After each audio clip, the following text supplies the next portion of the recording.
Good morning. Good morning.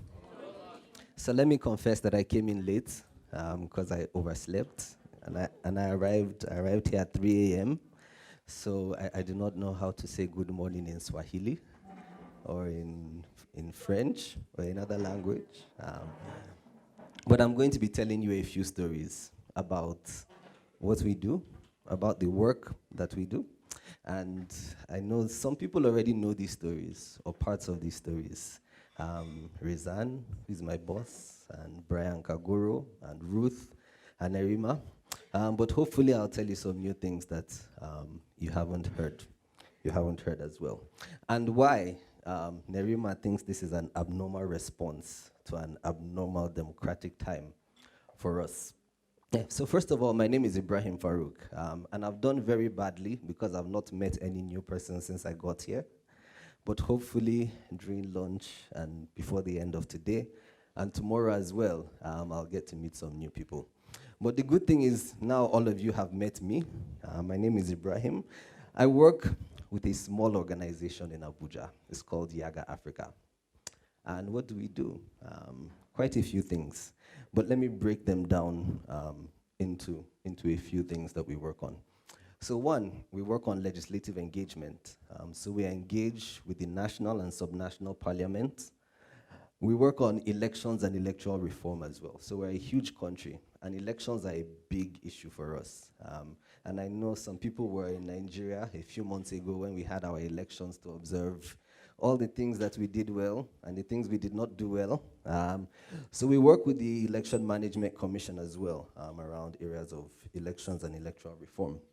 The third area that we work on is accountability and justice. So areas of anti-corruption and social audit for getting citizens involved as well. And very importantly, we have a youth program where we work with young people. And that is where I would focus a bit of my presentation today and talk about some of the things that we do. Yes, that is me. So youth, it's one of our major program areas. And why? Because first of all, we're young people. We started out as a student organization, and we grew into what we are today. We believe that young people are the future of Africa across the continent, in Nigeria, in Kenya, in South Africa, in Uganda, in Malawi, in Cameroon, wherever you go. If our democracy is going to grow, if we're going to witness social change, we must get young people involved. And one of the things that we have done, and please go to the next slide, is about constitution reform and getting young people involved. So let me tell you a story as I start to talk about the work that we're doing. Okay, so in 2017, we were at a meeting and I met this young Kenyan lady, and she was telling her story. And her story was very amazing because at the age of 25, she ran for a Senate position here. And some of you will probably recognize her. And I made sure I got a picture with both me and her inside, so you would believe me when I tell you that I met her. But the interesting thing was at the age of 25, she could run for Senate. I don't know if that's the same story in your countries, but in my country, at 25, no way. Like, who are you? You can't run for office until you're old, okay? And some of you might experience that, some of you might not. But for us, it was baffling. There was such a huge youth population. We say our population is about 200 million, between 180 million to 200 million Nigerian citizens, compared to Equatorial Guinea with about 1 million, or Cameroon, Cameroon with about 10 million. And I just wonder, I'm like, wow, like if I lived in Equatorial Guinea, I'd probably be president, if Obiang would let me.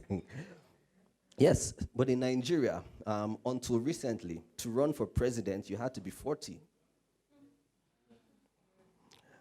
Yes, in the Constitution said to run for president, you had to be 40. At least 40. And I'll tell you, so you've asked, what has changed? And it's very interesting because in some other countries, you can run for president at 18. As long as you are old enough to vote, you are old enough to be voted for, right?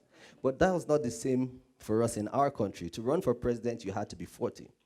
To run for Senate, you have to be at least 35. To run for governor of a state, you have to be at least 35. To run for parliament, you have to be at least 30. Yes, you have to be at least 30. Yes, that's the country. But things changed, okay? Not everything changed, but some things changed. And I'll tell you about some of the things that changed. So, to advance constitution reforms to promote youth inclusion, we started a movement called Not Too Young to Run. Have we heard about Not Too Young to Run? Or in my East African accent, Not Too Young to Run. Yes, okay, so you can just make me a Kenyan citizen before I leave. And that was what we were doing. Basically, to amend the constitution, to open up the space so that more young people can participate as candidates, so more young people can run for office, basically. We have a constitution that says, yes, you can run at the age of 18, but you have to wait until you're at least 30 to be able to run for office. Sadly, I think Cameroon is one of the only countries where you have to be about 21 before you can run for office. And I know Ateki is doing some work to lower that. But for us, that huge age gap between when you can vote and when you can be voted for is what led to the Not Too Young to Run campaign. Now, many of you probably heard about the campaign in the past 2, 3, or 4 years. But it's a story that started more than 10 years ago, when young people started to engage with parliaments and asking them to amend the constitution. But after several attempts, nothing happened. But in 2016, after the general elections we had in 2015, we started another campaign and started to organize with young people across the country, started building their capacity to organize effectively. And we started to witness some change. And I'll tell you about some of those things. Now, this picture is very interesting, and there's a story behind them, behind both of them. So in the left, that's the president of the Senate, or the former president of the Senate, who from the very beginning told us, plump and clear, when we wrote a letter to him, that this is a waste of time. And he was not going to pass the bill. But what did we do as a response? We started to organize, and we worked with young members in parliament to get them to start to sponsor legislation. And in something that has never been done before, started to build a movement around one piece of legislation. The official name was a bill for an act to amend the constitution of section 31, 36, 211, 217, such a huge long name. And if I was to say that name over and over and over again, many people would fall asleep. So what did it become? It became Not Too Young to Run. Very simple, very easy to understand. You didn't have to take so much time to explain what Not Too Young to Run means. Very simple. It means that I'm not too young to run for office. No, we're not too young to do many other things. You're not too young to vote. You're not too young to be a thug. You're not too young to be an observer or to work for the political party. But over and over again, young people were told that they were too young to run for office. And over a period of about 3 years, young people started to organize in the states, started to march, started to write letters to members of parliament. The movement wrote letters to every single member of parliament at the federal and at the subnational levels. So at the federal level, there are 109 senators, 360 members of the House of Representatives, and 991 members of parliament across the 36 states. And each one of them received a personal letter with their name. Dear Honorable Rizan, I am writing on behalf of the Not Too Young to Run movement, asking you to support the age reduction bill. Something that has never been done. Now, if you understand the constitution amendment process, and for us, a constitution is a very rigid document. It's very hard to change. And since our return to democracy, we have had just 4 constitutional amendments, and this was one of the 4th alterations. Because what do you have to do to get the constitution amended? First of all, you have to get a bill passed in the National Assembly, the House of Representatives and the Senate, and you have to get 2/3 of all the members to vote yes. Okay, so it goes for first reading, it goes for second reading, they have to vote yes, and now goes to the committee. So a committee on constitution review is set up. And now the committee, we met with members of the committee, we wrote letters to them, and they had a retreat in Lagos to consider what are the items that should make it finally to the Constitution Review memo that would be presented to the House. And in Lagos, the committee decided to kick out the Not Too Young to Run bill for reasons best known to them. Unfortunately, we received news that they were going to remove it from their final report. And I'm sure they didn't expect what was going to happen. Because within 2 days, we were on the streets at the gates of the National Assembly, and we blocked the National Assembly gates, and we said, no one is going in, no one is coming out, until we get an assurance that the Not Too Young to Run bill was going to be included in the final report that was going to be presented. And we had members of parliament come out to address us and say, no. I do not know where you got your report from. I think I have a loud enough voice. I'll try to make sure. Okay, that's back. And we're going to make sure that it is included. Now remember, this man on the left said, oh no, I do not support this bill. But because of the work that went in behind the bill, a lot of support. Another thing we did was to get the numbers, the telephone numbers of all the members of the National Assembly.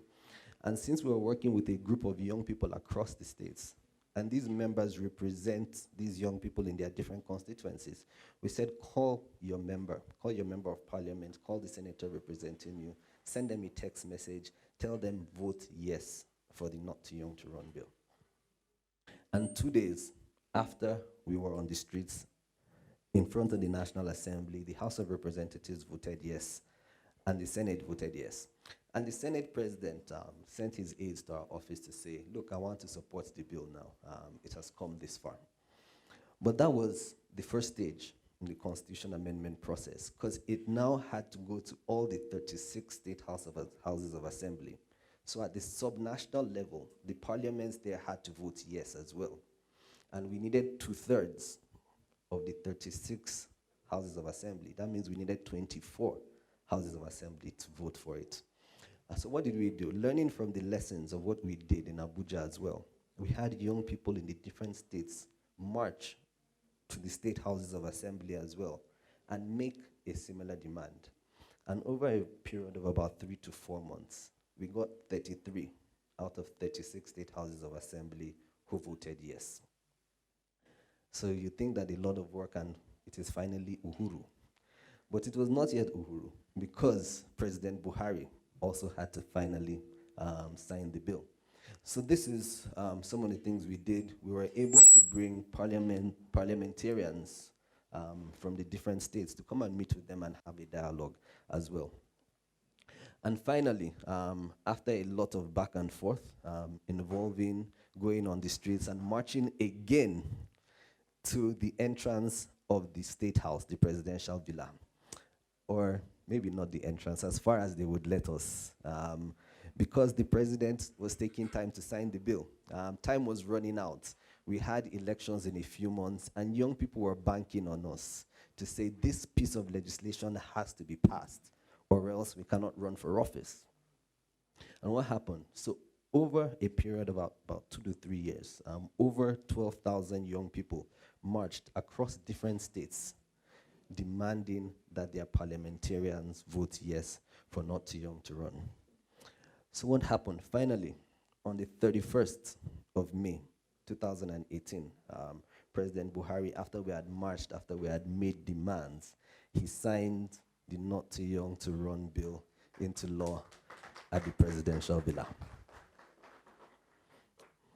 So that's what we've been doing. And that's the story in brief. I wish I could tell you a lot more, but just to give you a bit more of a context, to understand the environment in which we've worked in.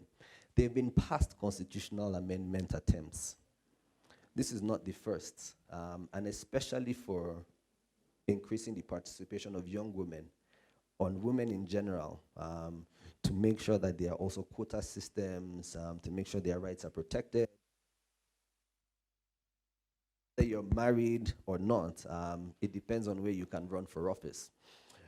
We've also had a lot of protests, like there's the Occupy Nigeria protest in 2012, where there was an increase in the price of fuel, price of diesel, price of gas. And young people came out to the streets. While that also achieved a little change because the prices were dropped a little bit, there's never been a case like this where a constitution was amended to the point that young people were able to organize so effectively around one piece of legislation. Now, the good news is, and as I come to an end, is that you no longer have to be 40 before you can run for president in Nigeria, okay? You can run for president now at the age of 35. You can run for parliament at the age of 25. At the national level, you can run for the House of Representatives or the State Houses of Assembly. Is that enough? It's definitely not. Because out of 5 offices in the Constitution, only 3 were amended. And there was a 5-year age reduction. And some people ask us, why just 5 years? Okay, which is a very good question. And I'll try to answer it as I round up as well. We come from a continent, I might say, or a society where we're very ageist. Yeah? Many people tell you, oh, you're too young, why are you running for office? And I'm sure if you ask Susan about her experiences as well, you'd always hear, no, you do not have experience, or you're too young, or go back to school, or maybe where is your husband? And all those kind of funny questions. So we realized that it was important for us to take it bit by bit. Okay? We were able to get support for a 5-year age reduction. Now we've had new elections, we have a new parliament, and there's going to be another process of constitutional amendment. It's another opportunity for us to probably get another 5-year reduction, or probably finally bring it down and align the age to vote with the age to be voted for. Who knows? But that is it. I think I'm going to try and stop here now as I round up. I think I have a few materials that I hope would go around the room that you can read and tell more about your story. But if you go to yaga.org/nottooyoungtorun, and I'm around for the rest of today until tomorrow as well if you have any questions. That is what we've been able to do.